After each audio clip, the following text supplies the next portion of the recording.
बंशी विभूषितकरान्नो नीरदाभात् पीताम्बरादरुणबिम्बफलाधरोष्ठात् पूर्णेन्दुसुन्दरमुखादरविन्दनेत्रात् कृष्णात् परं किमपि तत्त्वमहं न जाने। करारविन्देन पदारविन्दं मुखारविन्दे विनिवेशयन्तं वटस्य पत्रस्य पुटे शयानं बालं मुकुन्दं मनसा स्मरामि। भजे वसन्तं नवनीतचौरं गोपाङ्गनानां च दुकूलचौरम् अनेकजन्माजितपापचौरं चौराग्रगणं शरणं प्रपद्ये। जयति सततमाद्यं राधिका कृष्णयुग्मं व्रतसुकृतनिदानं यस्सहैतीह मूलं विरलसुजनगम्यं सच्चिदानन्दरूपं भजवलयविहारं नित्यवृन्दावनस्थम्। कृष्णं नारायणं वन्दे कृष्णं वन्दे भजप्रियं कृष्णं द्वैपायनं वन्दे कृष्णं वन्दे पितासुतं। नारायणं नमस्कृत्वा नरं चैव नरोत्तमं देवीं सरस्वतीं व्यासं ततो जयमुदीरयेत्। सच्चिदानन्दरूपाय विश्वोत्पत्त्यादिहेतवे तापत्रयविनाशाय श्रीकृष्णाय वयं वन्दे श्रीकृष्णं जगद्गुरुं वन्दे श्रीकृष्णं जगद्गुरुं। कृष्णेन संस्तुते देवी सद्भक्त्या सदाम्बिके रूपं देहि जयं देहि यशो देहि दुषो जयि। या श्री स्वयं सुकृतिनां भुवनेषु लक्ष्मी पापात्मनां कृतदीनां हृदये सुबुद्धि श्रद्धा सतां कुलजन प्रभवेषु लज्जा तां तां नतास्मि परिपालय देवि विश्वम्। अस्तुतासुरैः पूर्वमभीष्टसंशया तथा सुरेन्द्रेण दिनेश सेविता। करोतु सानः शुभहेतुरीश्वरी शुभानि भद्राणि अभिहन्तु चापद। सर्वाबाधा प्रशमनं त्रैलोक्यस्याखिलेश्वरी एवमेव तया कार्यम् अस्मद्वैरिविनाशनम्। सर्वाबाधा विनिर्मुक्तो धान्यसुतानुते मनुष्यो मत्प्रसादेन भविष्यति न संशय। देहि सौभाग्यमारोग्यं देहि मे परमं पदं रूपं देहि जयं देहि यशो देहि दुषो जयि।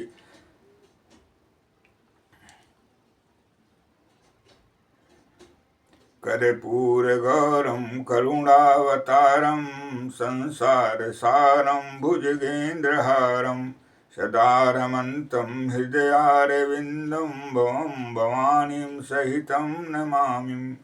गजाननं भूतगणादिसेवितं कपीत्थजम्बूफलचारुभक्षणम् उमासुतं शोकविनाशकारकं नमामि विघ्नेश्वरपादपङ्कजम्।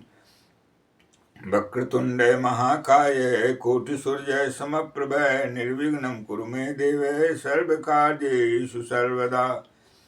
वागर्थामिव सम्पृक्तौ वागर्थः प्रतिपत्तये जगतः पितरौ वन्दे पार्वती परमेश्वरौ। वर्णानाम् अर्थसङ्गानां रसानां छन्दसामपि मङ्गलानां च कर्तारौ वन्दे वाणी विनायकौ। वन्दे बोधमयं नित्यं गुरुं शङ्कररूपिणौ याभ्यां विना न पश्यन्ति सिद्धास्वान्तस्तमेश्वरम्।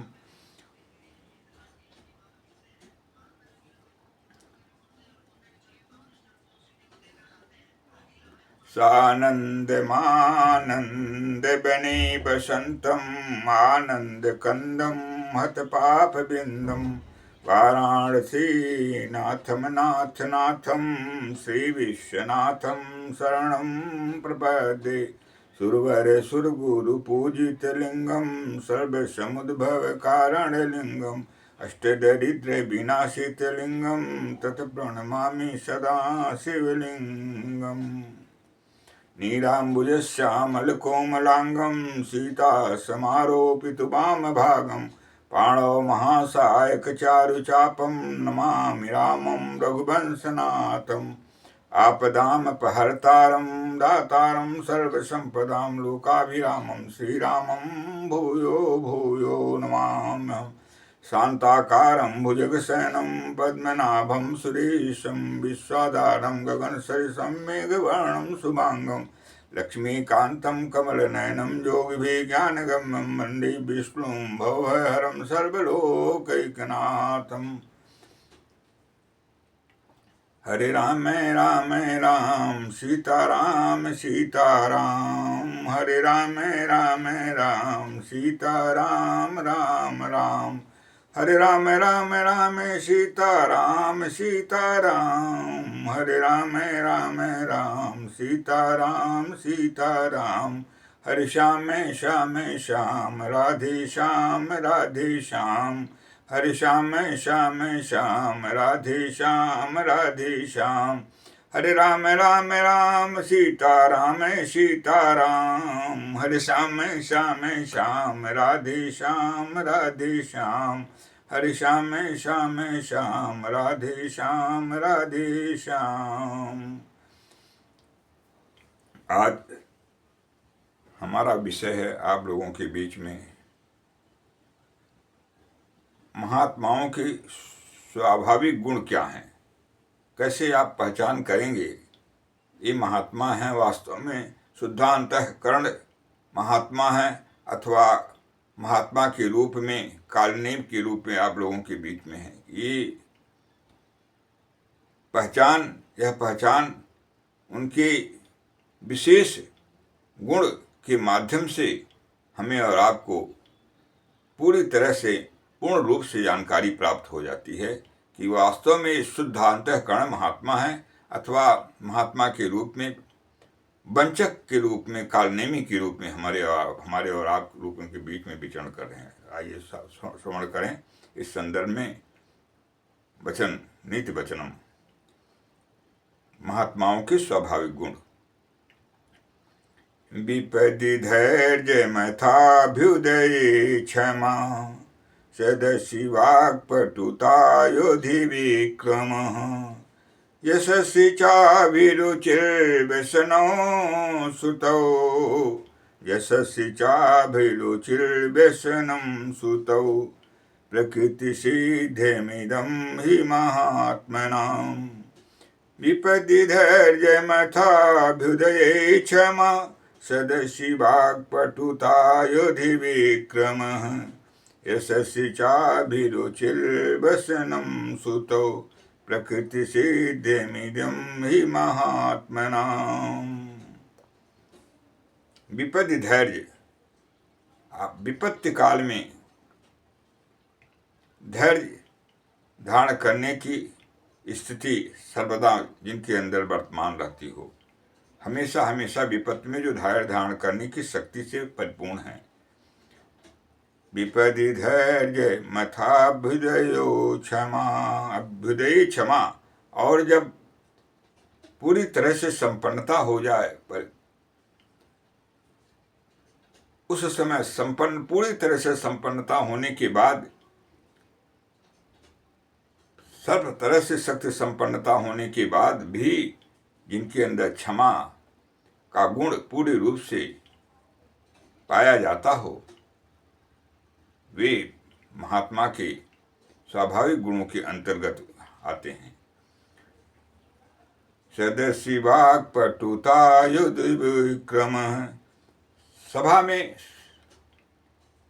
वाणी में जिनकी पटुता हो, चतुरता हो और छल प्रपंच रहित वाणी से जो ओतप्रोत हों और समाज में सभा में जो उसका सम्यक प्रयोग आवश्यकता अनुरूप करने के लिए समर्थ हों, ऐसे भी गुणों से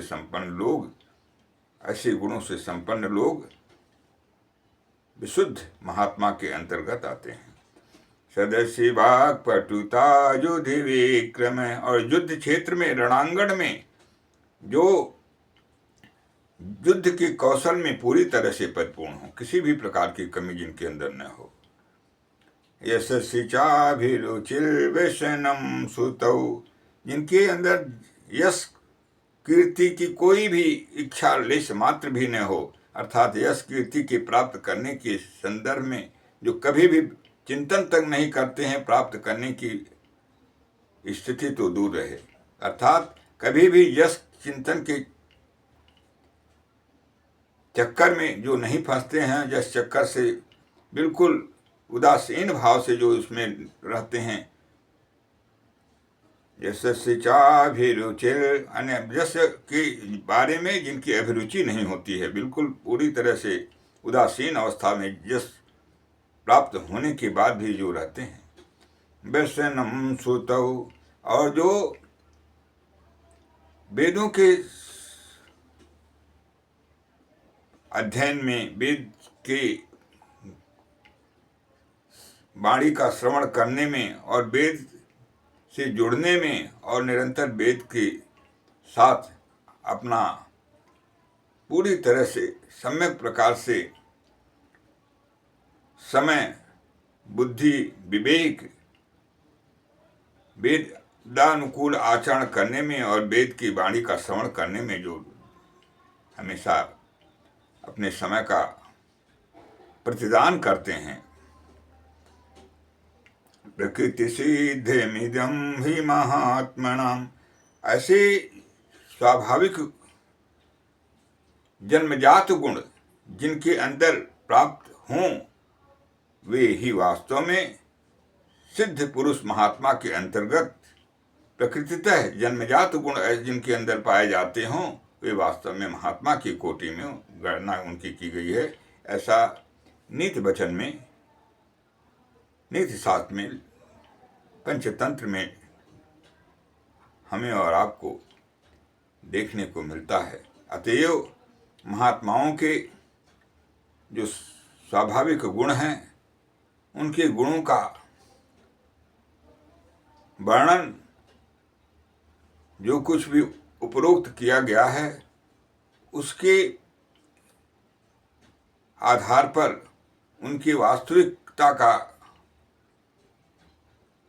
ज्ञान प्राप्त करें, अन्यथा समाज में महात्माओं के रूप में काल नेम जिम रावण राहु, आज कलयुग में बहुत से ऐसे लोग हैं जो काल नेम की तरह से और रावण की तरह से और राहु की तरह से भी महात्माओं का वेश धारण करके हमें और आपको, समाज को वंचना करके अधः सब कुछ विनष्ट करने में अपना बुद्धि, विवेक और शक्ति का प्रयोग करके हमें और आपको विनाश की चरम अवस्था पर पहुंचा देते हैं। इसलिए ऐसे लोगों का परित्याग करना भी नितांत आवश्यक है। इसलिए मेरे इस नीति, इस श्लोक को कहने का तात्पर्य मात्र यही है कि हम और आप उनका पूर्ण परीक्षण करके ही उनके ऊपर विश्वास करें, अन्यथा उस विश्वास का प्रतिफल हमें और आपको पूरी तरह से अनिष्ट के रूप में और बर्बादी के रूप में मिल सकता है। कलयुग में दोष की प्रबलता होती है और दोष की प्रबलता को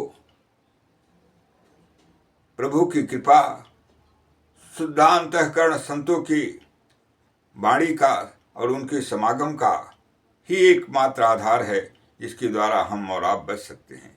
इसलिए शुद्धांतःकरण संतों का समागम करते हुए, उनकी वाणी का श्रवण का लाभ प्राप्त करते हुए स्वयं भी वेद वाणी, प्रभु की वाणी, सदग्रंथ, सद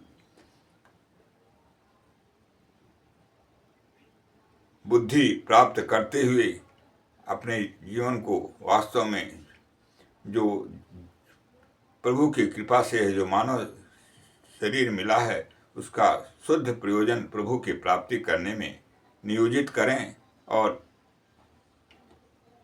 क्षण मात्र भी समय का क्षण मात्र भी असद वाणी के श्रवण में, असद लोगों के संसर्ग में, उनके संपर्क में और उनके द्वारा प्रलोभन में दिए गए प्रलोभन में भी कभी भी अपने को लेश मात्र भी नियोजित न करें। इसी में हमारा और आपका, पूरे समाज का और सृष्टि का कल्याण निहित है। इन्हीं शब्दों के साथ अगले कार्यक्रम हेतु आप लोगों से विदा लेते हैं। जो भी त्रुटियां हुई हों उन्हें क्षमा प्रदान करते हुए आशीर्वचन से मुझे अनुग्रहित करें और अपनी कृपा दृष्टि सदा बनाए रखें। इन्हीं शब्दों के साथ आपसे अगले कार्यक्रम हेतु हम विदा लेते हैं।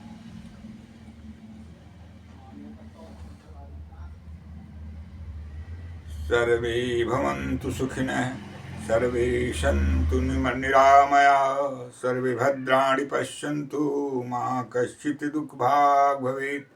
ओं पूर्णमदः पूर्णमिदं पूर्णात् पूर्णमुदच्यते पूर्णस्य पूर्णमादाय पूर्णमेवावशिष्यते। हरि ओं तत्सत्, हरि ओं तत्सत्, हरि ओं तत्सत्, हरि ओं तत्सत्। ओं शांति शांति शांति।